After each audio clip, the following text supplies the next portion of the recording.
Chegou a hora da nossa entrevista de sábado, a uma semana do segundo turno. Nós vamos falar sobre o atual momento político. Recebemos o cientista político Maurício Loboda Fronzalia, professor da Universidade Presbiteriana Mackenzie, e o consultor em marketing político Carlos Magnanelli.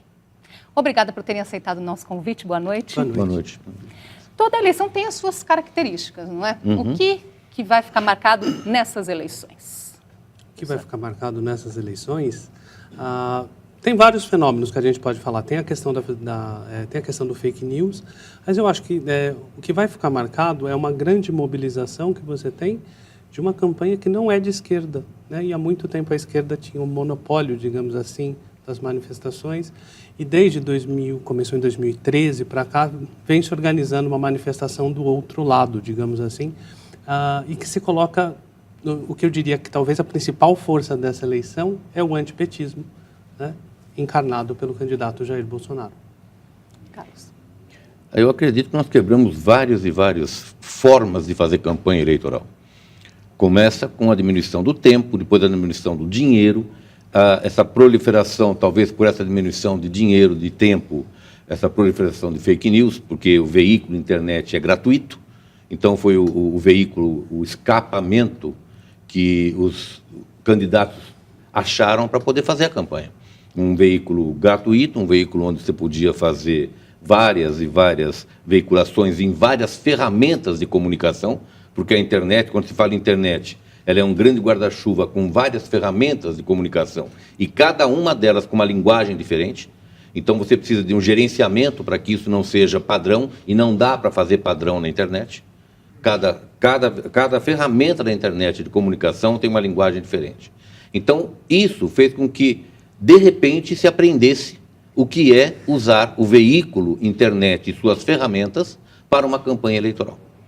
Desafio então, também agora, proibido o financiamento de campanhas, agora nós estamos vendo uma notícia como essa. O que fazer para afastar a influência de empresários do sistema político? Olha, afastar completamente é muito difícil, porque o poder político e o poder econômico, eles estão de mãos dadas, né? Existe um laço entre eles, existem relações ali que são muito próximas em qualquer lugar. Então é muito difícil você isolar essas duas esferas. Você pode tentar isolar pelas vias legais, mas nada lhe garante que por outras vias essas ligações não serão feitas. Tá? Por outro lado, assim, é bom haver uma regulamentação, tá? Para que não seja que não seja usado de uma maneira tão desigual. E a internet hoje, ela permite, por exemplo, ao próprio candidato Jair Bolsonaro, que era de um partido com 8 deputados federais, ele fez uma campanha, se a gente for pensar em outros padrões de outras eleições, barata, né, e eficiente. E muitos candidatos, acho que não perceberam essa mudança, né?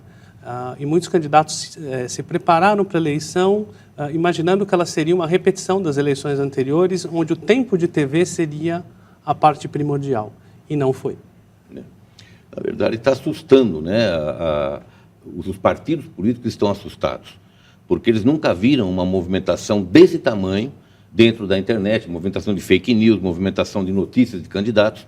E, como eu estava te falando fora do ar, eu participei das duas campanhas do Obama e da campanha do Trump nos últimos 15 dias, dentro da George Washington University. E os estrategistas vieram falar conosco e nós percebemos, na campanha do Obama, não houve nenhuma profissionalização do uso da internet. As pessoas iam para a internet, iam fazer as suas postagens de per si. Não existia uma empresa, não existia um profissional. As pessoas iam porque queriam a mudança que representava Obama. Aqui no Brasil, isso pode estar acontecendo. Vai depender agora das investigações, se vai achar ou não empresas que façam. Mas esse susto realmente é porque há uma mobilização privada, uma mobilização de pessoas fazendo o uso da internet. E isso dá até uma conotação de que há robô, há empresas. Tem que ser investigado. Mas eu acho muito difícil tá acontecendo isso. Por quê? Eu acredito mais que o mesmo efeito Obama, que era a crendice de que se mudaria todo o sistema, está se apostando agora no Bolsonaro. Agora, essa grande reportagem que foi feita por um grande veículo de comunicação, pela Folha de São Paulo, o que explica a parte do eleitorado desconfiar dos grandes veículos? Uma reportagem que foi feita com uma grande investigação. Onde que essa descrença pode nos levar? Olha, essa é uma descrença que não é atual, ela vem de alguns anos, né? E vem de um questionamento, e aí tem dos dois lados, de direita e de esquerda, né? Que vão questionar sobre a suposta neutralidade de vários meios de comunicação. E a gente tem um histórico de que alguns meios de comunicação não foram necessariamente neutros em algumas eleições. Tem um histórico disso. Então, gera essa desconfiança. Seria natural. E é interessante, se você conversar com militantes de direita e militantes de esquerda, ambos vão criticar os veículos, né? Vão falar assim, olha, a Folha de São Paulo está mais à esquerda, a Folha de São Paulo está mais à direita. Então, por quê? As reportagens, elas são vistas com paixão, pela emoção. É muito mais, né? É quase um comportamento, conversando com o professor Carlos, de torcedor. Tá?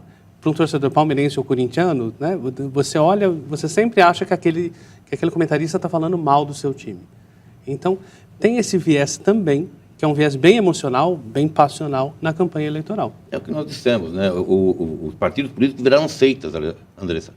Viraram seitas. E você tem um líder que pode tudo, de tudo ele pode fazer, que ele é uma divindade.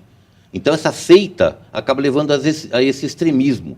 Você não aceita o ataque que vem contra o líder da seita, e você repugna isso, como disse, um torcedor, mas está acima de torcedor. Acima, é verdade. A coisa virou realmente uma seita de divindade, onde se quebra santos, se fazem ações inconcebíveis no século XXI.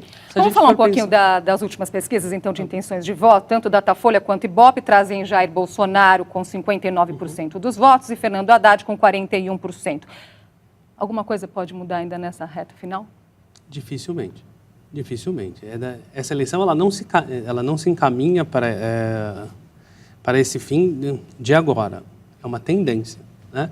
E é muito difícil isso ser revertido em uma semana. É muito difícil você pensar alguma ação que não tenha sido feita e que pode ser feita nesses últimos dias de campanha para mudar o resultado. Eu só queria dar uma palhinha na questão das lideranças, porque elas são lideranças carismáticas. E quem segue o primeiro líder e depois as ideias. Exato. Então, tem essa relação de lealdade muito forte, né? E, bem ou mal, um dos grandes participantes dessa campanha é o ex-presidente Lula. Então, assim, né, ele está por trás do Fernando Haddad, da indicação, e foi o fator que levou o Fernando Haddad para o segundo turno. E, de uma maneira contraditória, é o fator que é o teto do Fernando Haddad, que é a rejeição que se tem ligado ao presidente. Agora, no primeiro turno, alguns resultados surpreenderam em relação às pesquisas. Muitos. As pesquisas erraram demais. Erraram muito. Não é que erraram porque erraram.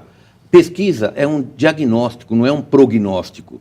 Pesquisa é o que está acontecendo agora, não é o que vai acontecer. Não é um oráculo, não é uma bola de cristal. Ela é uma foto do momento.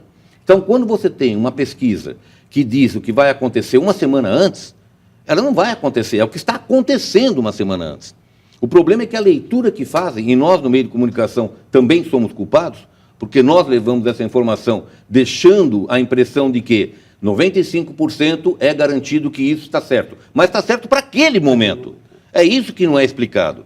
Então nós temos nas pesquisas esse cuidado de passar para o telespectador, passar para quem recebe a notícia da pesquisa, que aquilo ali vale para o momento. Pode ter mudança? Difícil, Andressa. E em relação às disputas estaduais, aqui que o eleitor deve estar atento nessa reta final, professor? Olha, eu vou citar um caso bem particular, bem singular, que é o caso de São Paulo, onde parece não haver candidato de oposição. Parece que os dois são da situação. E, na verdade, são, porque, né, você tem um candidato oficial do PSDB e você tem o Márcio França, que é o vice-governador, era o vice-governador do Geraldo Alckmin, do PSDB. Então, é uma eleição que fica muito indefinida nessa questão, que você não tem quem é oposição, quem é a situação, definido claramente para o eleitor, e uma tentativa dos candidatos, ou particularmente do João Dória, de nacionalizar essa questão, tá? Com o apoio do Jair Bolsonaro, e o Márcio França tentando deixar mais restrito ao estado de São Paulo. Vou trazer mais um assunto aqui, nós vamos continuar a nossa conversa. Metade dos brasileiros afirma que há a chance de uma nova ditadura no país. É o que revela a pesquisa divulgada esta semana pelo Instituto Datafolha. Nós vamos aos números. Atualmente, você acha que há chance de ocorrer uma nova ditadura no Brasil? 31% dos entrevistados responderam sim, há muita chance. 19% disseram sim, há um pouco de chance. 42% acreditam que não há chance de uma nova ditadura no país. 8% não souberam responder. O Datafolha também quis ouvir a percepção do brasileiro sobre o legado da ditadura que governou o país de 1964 a 85. 51% acreditam que os militares deixaram realizações negativas. Para 32%, os militares deixaram realizações positivas. 17% não souberam responder. Vamos comentar, então, os resultados dessa pesquisa. Metade dos brasileiros vê chance de uma ditadura no país. Como é que os senhores entendem essa percepção das pessoas? Então, pelo que eu vi na pesquisa, eu entendi o contrário. 42% não acreditam na volta de uma ditadura, que são os votos da direita. Se você perceber, os votos da direita estão batendo com essa opinião. Os votos de esquerdas é a somatória dos que acham que 31% tem quase certeza que volta e 19% tem pouco, acham um pouquinho que volta. Então, nós temos uma divisão ideológica. Na verdade, a divisão de acreditar se vai ter uma nova ditadura ou não, ela é ideológica. E falar em ideológica, voltando ao assunto anterior, o debate agora de governador é ideológico. Um falando que o outro é do PT e o outro falando que o outro é do Bolsonaro. Então, o que você falou, houve uma federalização da campanha, mas está muito claro que a briga agora é apenas ideológica. Ninguém está discutindo proposta para o governo de São Paulo. A rejeição tem força maior no eleitor do que propostas? Eu acho que sim. A gente tem casos históricos disso. Aqui em São Paulo, do ex-prefeito, ex-governador Paulo Maluf, que tinha uma rejeição muito forte, e isso impediu de ser governador e prefeito várias vezes. E a rejeição, hoje, se a gente olha assim, qual que é a rejeição do Fernando Haddad? É uma rejeição a ele ou ao que ele representa? É muito mais ao que ele representa como continuidade do Lula do que ele como professor, como pessoa, como político. Agora, o cenário na política brasileira tem sido marcado por muita violência. Nós tivemos esse ano o assassinato de Marielle, tivemos o atentado ao candidato Bolsonaro. O que está acontecendo com o Brasil, Carlos? Andressa, eu tenho dito, eu estou com 44 anos fazendo campanha eleitoral e escrevendo sobre isso. São 19 livros falando sobre campanhas eleitorais. E eu posso dizer com certeza, rejeição acima de 35% não é rejeição, é ódio. E esse ódio está estampado nesse tipo de coisa. Mortes, brigas de tirar sangue, enfim. São extremos onde seitas se degladiam. Onde você vai defender o Deus maior. E não é mais torcida de Corinthians e Palmeiras, que também dá morte. Também dá tá? morte. Sim. Mas passou disso. A coisa realmente, a política virou uma seita, onde as pessoas se entregam de corpo e alma para a briga, para a guerra. Então, é isso que, após as eleições, terá que ser muito bem trabalhado para que não ocorra períodos de guerra através disso. Eu trabalho em 8 países africanos, e eu já vi guerra civil começar com esse tipo de problema. Professor. Nós esperamos que, assim, não é fácil essa temperatura diminuir, os ânimos se acalmarem, mas esperamos que, uma das coisas que se fala assim, o que o próximo presidente deveria fazer para pacificar os ânimos? É, no momento de vitória, fazer um discurso que fala assim, olha, agora eu sou presidente da nação, não sou presidente de uma facção da nação, sou presidente... E esse não é um processo que dura semanas. Como a construção do ódio não é em semanas, ela é em anos. E a desconstrução desse clima de polarização também vai demandar algum tempo. Mas o grande desafio vai ser pacificar o país. É o grande desafio. Eu acho que após as eleições ele tem que chamar todos os líderes de todos os partidos, sentar com todo mundo e falar, vamos administrar o país. Todos. E acabar com essa disputa de seita, porque isso vai levar a lugar nenhum e vai levar a um lugar muito ruim para o nosso país.